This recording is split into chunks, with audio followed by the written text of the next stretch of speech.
Very interesting stuff. So I've been saying, I've been looking forward to seeing Warren Zaki.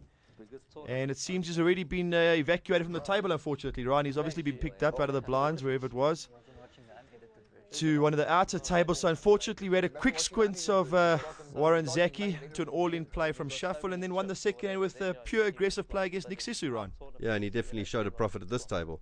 So now Brouwer picks up a little King 4 of spades.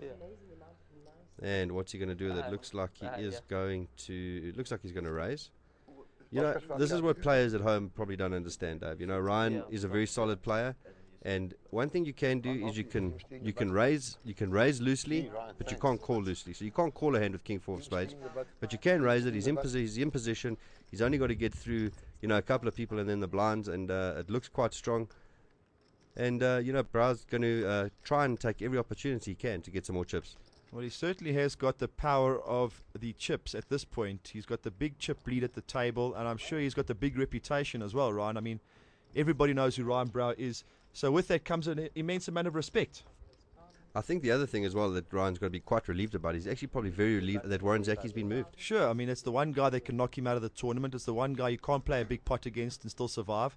The rest of these guys he's got covered by some significant distance, and even if one of them does take 100 grand, he's still sitting on a sweet 200,000, which is more than enough chips at this point. Definitely. So now over to Andre Johnston, who's found Queen 5 off suit. Is he going to just pick up the blinds here? Yes. Straight into the corner. Is this going to be one? I think he's going to say to his microphone, "This one's for you, Ryan Dreyer." We've seen before when Ryan Brouwer makes the feature table, he likes to dedicate certain hands to us co-commentators. On this occasion, he chose not to, but that was just pure chip power there, Ryan. You see the best players use the aggression as much as they can to pick up a lot of blinds and antes in between the big hands that they play. And, you know, as you pick up those cheap pots, they continually add up to the stack. Yeah, and it's nice for us to see that hand, Dave. You know, oftentimes so much of televised poker is just all in, and, you know, ace king against a pair of tens.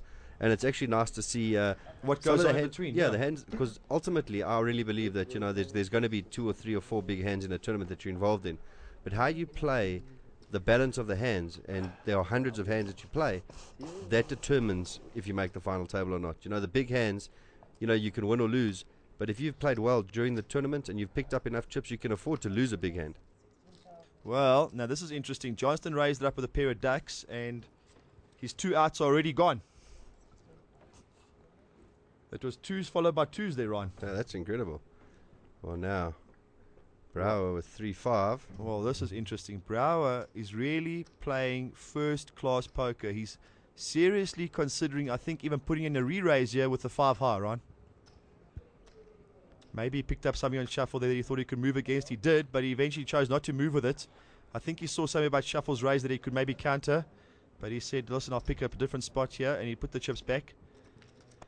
And Johnston still with the initial raise. At this point, it hasn't been opposed. Ooh, it's going to be opposed here. Well, we saw Sisu do a large amount of chips. And although it looks like he's got a big stack there, that's a lot of small denomination stuff. So would he move it in here now in case Johnston has a hand? He's moved all in with ace king, which I think is the correct play considering the size of the pot and the amount of chips out there. And the question is now, does Johnston think he's in a race here? Well, the truth is, Dave, you and I both know, Andre, there is absolutely zero chance that Andre calls here.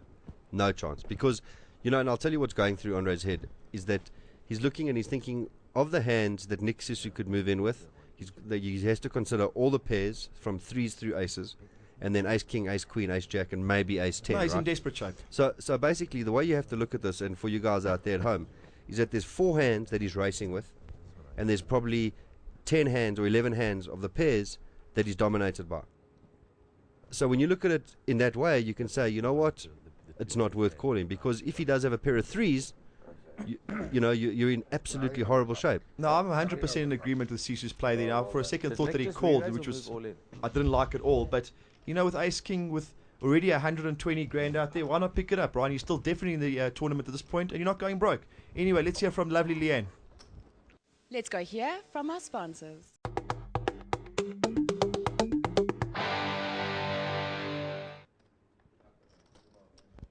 so we're back to the feature table, the lovely All Africa poker room. Even after almost 5 episodes now, it's still a sight, isn't it, Ron? It's mesmerizing, Dave. It's, like I said before, this is probably one of the top 3 facilities in the world. And we certainly have played in some of the best ones around, haven't we, Ron? So, yeah, if we can compare it to any of the international rooms, Well, Australia, in England, in the States, I tell you what, if not the same, but certainly better. Right, so Cornelli, now he comes in with a raise, a strong raise with jacks. so I think he makes it standard 3 times the blind, up to 18,000.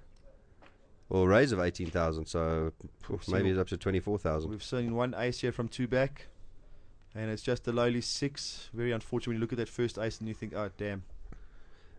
It's always the frustrating part. The first card's an ace. Now, Sisu. We saw him just pick up a pot. The re-raise all in with ace-king. Got Johnston to lay down the little lowly ducks. Around to Fabio, Cornelli, Damien's dad. 1 king, another king. This is interesting. Dad versus son. This is interesting. And one thing's for sure, these guys play hard against each other. He's all in now with kings. And he did say, he looked over to his son and he said, sorry, but I'm all in. I like that. Oh, again, a pot, 140,000. Can Damien lay jacks down? Damien also not in a big stack at the moment.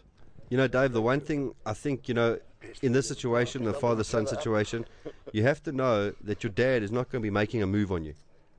Okay? You understand that, as a father-son, he's not going to be making a move, so he's not moving into them with a7. Yeah, no, 100%. I just want to hear what the father and the son have to say, Ron, because are they going to give each other a little bit of an inkling of what they've got here? Right. That's Zeki, and I think about it. That's very appropriate. Was there prenuptial? Yeah. So it's an interesting situation here between father and son. Damien has aces and he's slow rolling his dad. Brower is saying that if Cornelli is slow lowering his dad with aces, it'll be quite an amusing situation. No, anything will go down there. I'll give you. I'm going to go to Pigston. Yeah. Give me.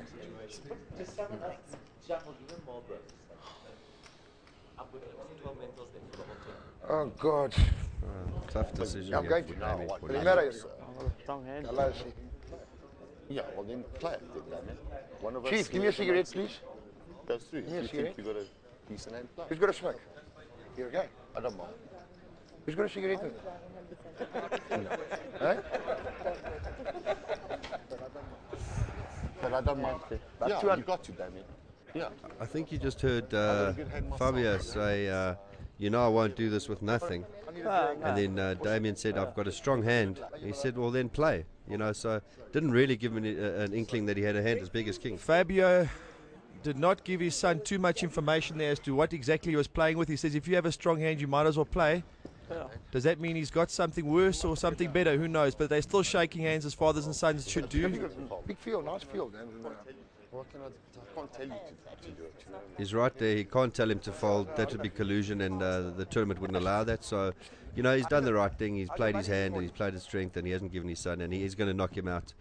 And so it's a sad situation. It's a sad situation to see a father and son knock each other out. Well, Damien Try to get you away. looks extremely defeated in this situation. Has he got more than me? I just dropped the full house.